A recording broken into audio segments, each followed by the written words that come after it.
Fala galera, tudo bom com vocês? Hoje nós vamos falar um pouquinho sobre juros e correção monetária. Tema bastante polêmico, mas que a gente vai aí simplificar um pouquinho para vocês.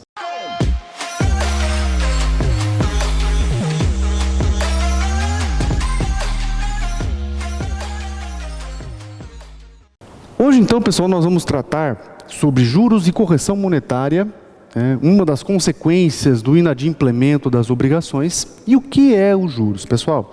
Os juros nada mais é do que a remuneração pelo uso do capital do credor. Então veja, pessoal, os juros têm por finalidade remunerar a utilização do capital do credor. E como vocês sabem, pessoal, os juros é um fruto civil. Então, se os juros é um fruto civil, pessoal, tecnicamente, nós podemos dizer que a natureza jurídica dos juros é exatamente de bem acessório. Ou seja, os juros sempre serão uma cláusula acessória ao principal dívida, né? Então a natureza dos juros é acessória. E qual a finalidade, pessoal? Por que se tem os juros? Na verdade, a gente pode destacar duas finalidades para a existência dos juros. A primeira finalidade, pessoal, é a finalidade remuneratória. Ou seja, remunerar o uso do capital do credor. Essa é a primeira finalidade remuneratória, remunerar o uso do capital do credor. Mas nós podemos apontar também, pessoal, uma outra finalidade, que é a coercitiva. Ou seja, pessoal, incutir na mente do devedor a ideia de que, se ele atrasar, ele vai pagar mais juros. E quem que gosta de pagar juros? Ninguém. Então, a ideia dos juros aqui também é natureza coercitiva, ter uma finalidade coercitiva, ou seja, coagir o devedor a pagar a obrigação em dia para ele não pagar mais juros do que ele já está pagando, no caso aí, dependendo do tipo da obrigação. Então, por que você paga uma conta em dia? Para você não pagar juros. Então, a ideia coercitiva dos juros, certo?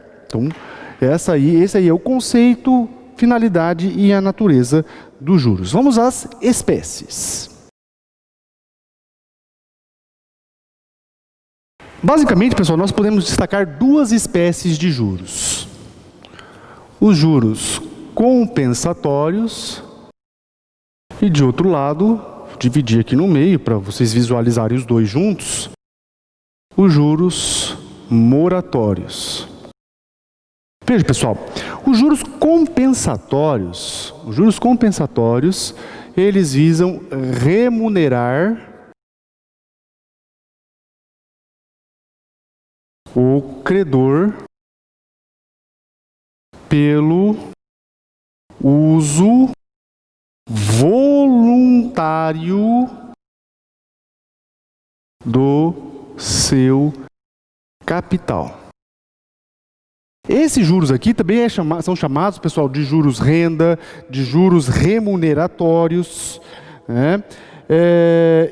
E qual é a finalidade desses juros? Remunerar, então, efetivamente, o uso voluntário do capital do credor. Você vai pagar esses juros aqui, pessoal, por exemplo, nos empréstimos, nos contratos de mútuo.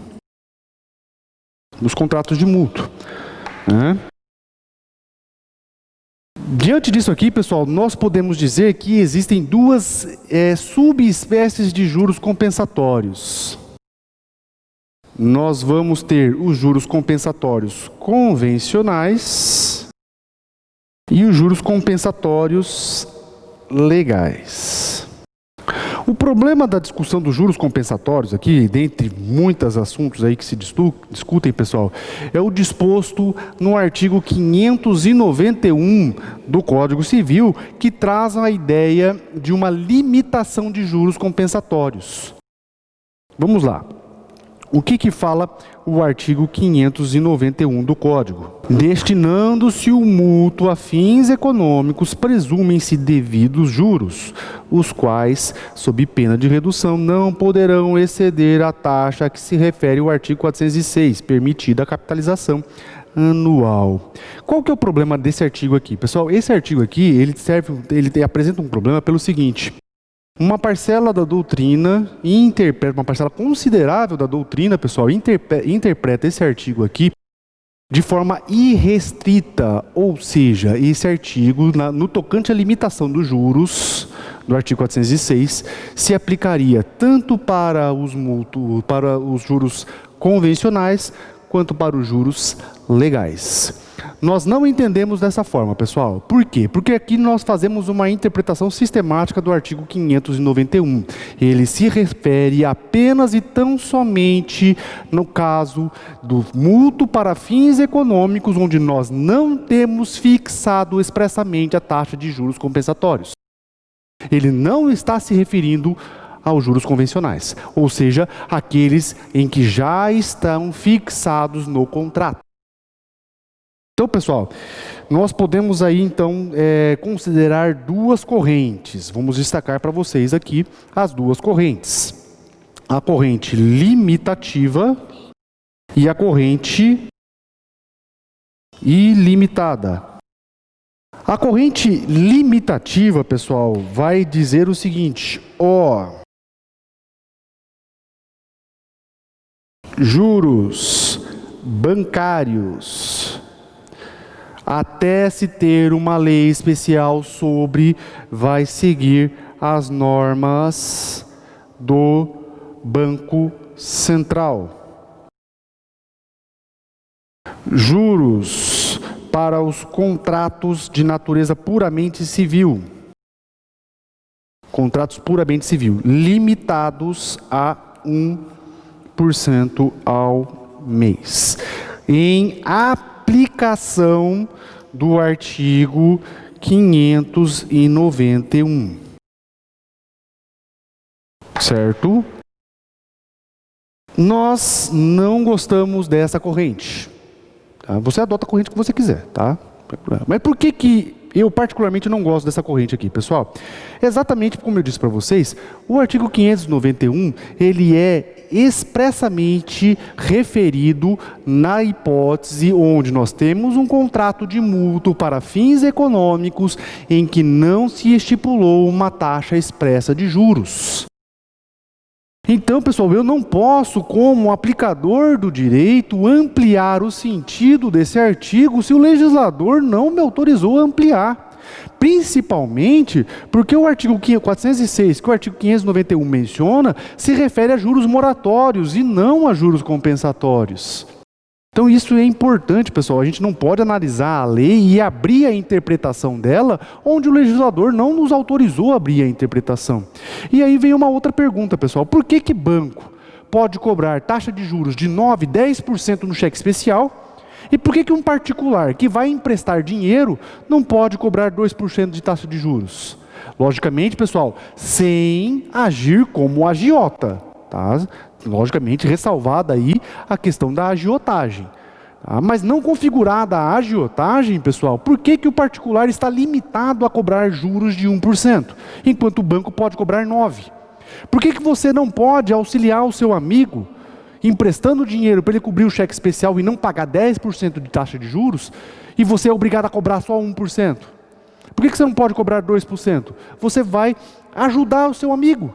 Você está ajudando o seu amigo, né, evitando que ele tenha um prejuízo ainda maior com o cheque especial dele no banco. Então vejam, pessoal, que existe uma segunda corrente que tem ganhado bastante força, que vai falar o seguinte, é permitido nos contratos de natureza civil, nos contratos bancários, o entendimento continua o mesmo. Nos contratos de natureza civil,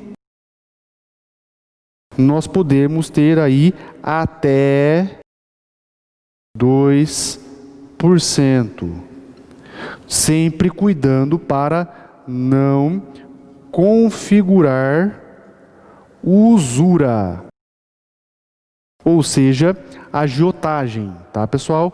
Vejam que a gente não defende a agiotagem, a gente só defende a possibilidade de, num contrato particular, ser possível se cobrar uma taxa maior do que 1%, já que os bancos, em várias situações, podem cobrar muito mais do que isso, 3, 4, 5, 6, 10% no cheque especial, como a gente acabou de falar.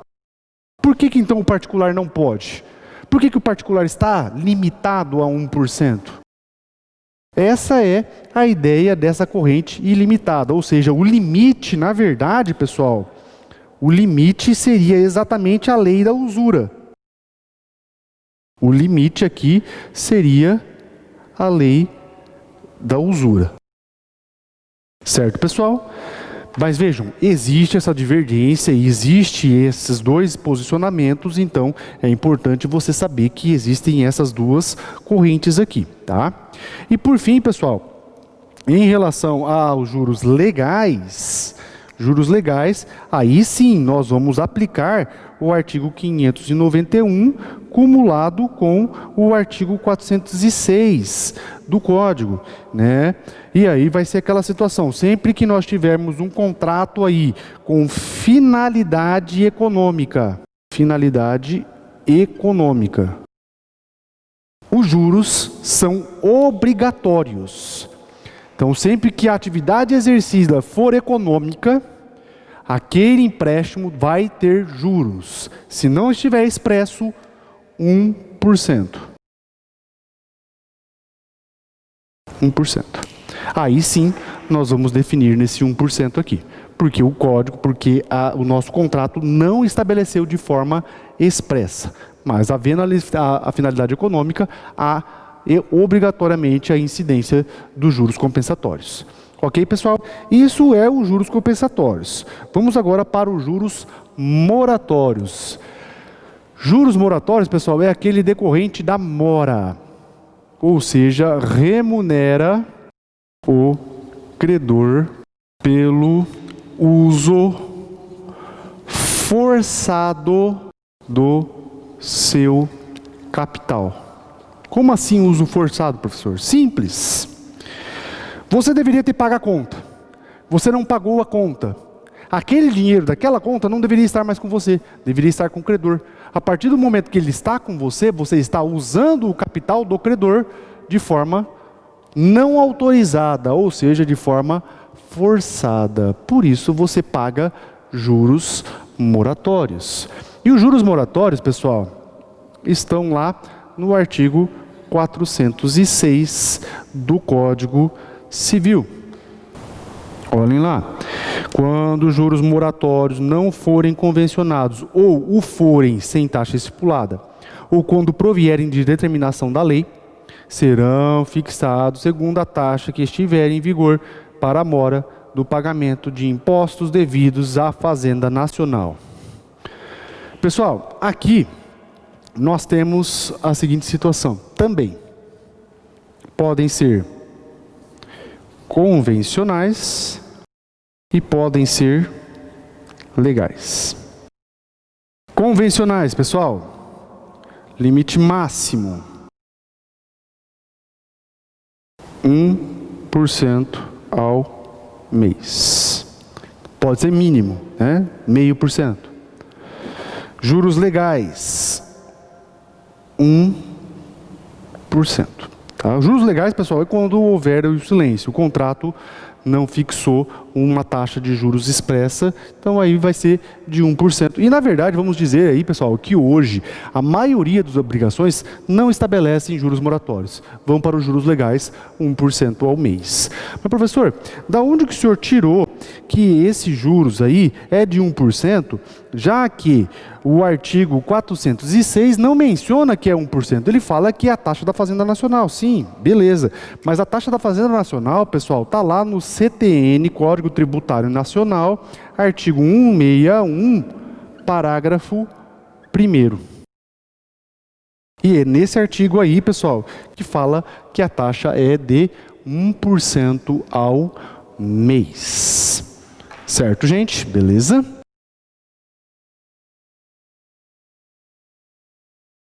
Outro ponto importante, pessoal, que vocês viram lá no artigo 591, o artigo 590 está falando, permitida capitalização anual. O que é a capitalização que está falando nesse artigo aí, pessoal? Que é conhecido também como anatocismo, ou popularmente conhecido como juros sobre juros. Juros sobre juros, pessoal. A capitalização nada mais é do que você adicionar ao principal os juros de um determinado período. Então, capitalização nada mais é do que a incorporação dos juros, de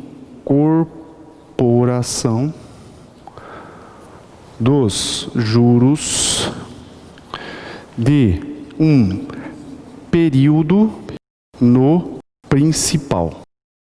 A capitalização, então, na verdade, pessoal, o que você vai fazer? Vocês não me perguntam como é que calcula efetivamente, porque eu não sei, né? Quando a gente quer calcular, a gente vai lá no sitezinho, né? Coloca lá os dados e coloca a capitalização e foi. O site calcula para você não precisa ficar quebrando a cabeça, né? Deixa o contador quebrar a cabeça, se for o caso. Tá? Mas só para vocês terem uma ideia, pessoal, como é que vai ser? Você vai estabelecer um período, um ano, vai somar tudo que foi cobrado de juros dentro desse um ano e vai adicionar ao principal que ainda existe de débito. E em cima disso você vai começar a contar juros de novo, no próximo ano. E vai fazendo isso todos os anos. Por isso que o povo chama isso de juros sobre juros. Porque você vai somar os juros ao principal e vai aplicar os juros novamente. Essa ideia da capitalização, pessoal, já deu muito problema no passado. Muitos contratos foram revisionados por causa de capitalização, principalmente capitalização mensal, que havia muito na década de 90, né? Mensalmente se capitalizavam os juros, o que não era permitido, mas acontecia muito. Hoje, pessoal, como é que está a situação? Hoje, nós podemos dizer que é permitida a capitalização anual, desde que expressamente convencionada. É permitida a capitalização anual, desde que expressamente convencionada, tá? Mas isso nos contratos de mútuo em geral. Lembrando que, de acordo com o artigo 591, nos mútuos para fins econômicos, mesmo que não esteja expressamente convencionada, é permitido capitalização anual de forma legal. Então, mesmo que não esteja estipulado lá no contrato, se o mútuo for para finalidade econômica, capitalização anual de forma legal. Só que isso aqui, pessoal, não se aplica no Código de Defesa do Consumidor. A gente tem que lembrar de uma súmula do STJ, súmula 297, no direito do consumidor, a capitalização deve sempre ser expressa, tá? Então, na forma convencional, pessoal, tem que ser expressa, tá? Permitida anual, na forma convencional, tem que ser expressa. Se for para finalidade econômica, no silêncio, é permitida a capitalização anual, né, de forma legal, mas no direito do consumidor, ainda que seja com finalidade econômica, no direito do consumidor, súmula 297, deve ser sempre expressa, ou seja, se o contrato não mencionar, ainda que tenha finalidade econômica, contrato bancário, por exemplo, ainda que tenha finalidade econômica, se não estipular capitalização, não tem capitalização. Ainda que o artigo 591 autorize, não vai ter, porque no direito do consumidor isso tem que ser expresso. Ok, pessoal? E para finalizar essa aula sobre juros, ficou faltando a gente ver apenas a correção monetária. O que é a correção monetária, pessoal? Correção monetária não se confunde com juros, tá? É diferente de juros. Isso aqui é muito comum na graduação, alguns alunos confundirem correção monetária com juros. Não se confundem, tá? Juros, remuneração pelo uso devido ou indevido do capital, dependendo lá compensatório e moratório. Correção monetária, pessoal, nada mais é do que atualização monetária do capital. Atualização monetária do capital, pessoal, por quê? Porque a gente sabe que a inflação, ela corrói, né, o valor econômico da moeda. Então o que acontece? Conforme vai passando o tempo, aquilo que era no passado valia R$100, hoje já não vale mais, né? Então, pessoal, a correção monetária visa então compensar, atualizar essa desvalorização da moeda, né?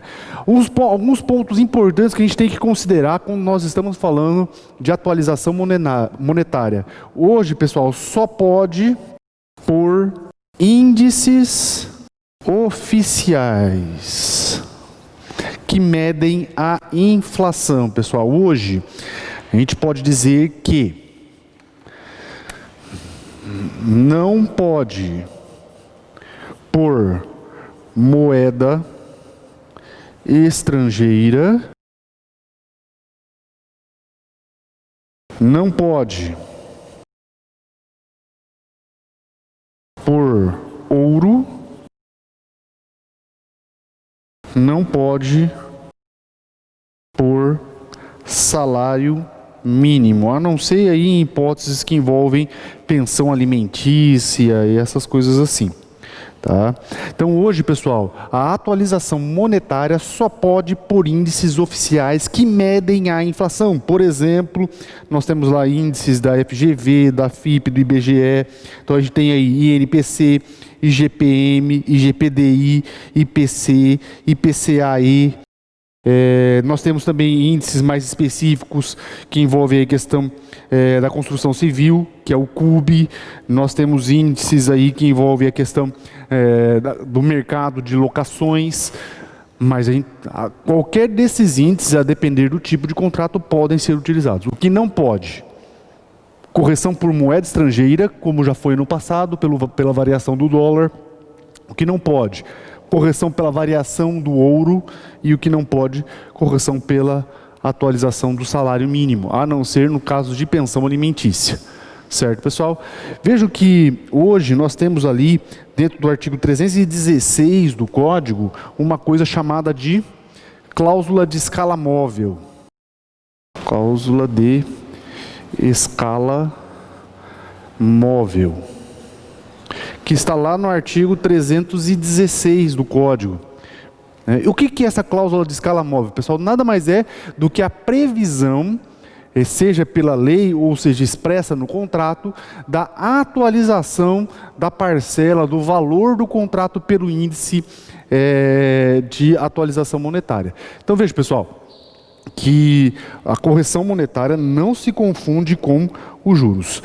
Ponto importante, pessoal, que a gente tem que considerar aqui também: índices negativos.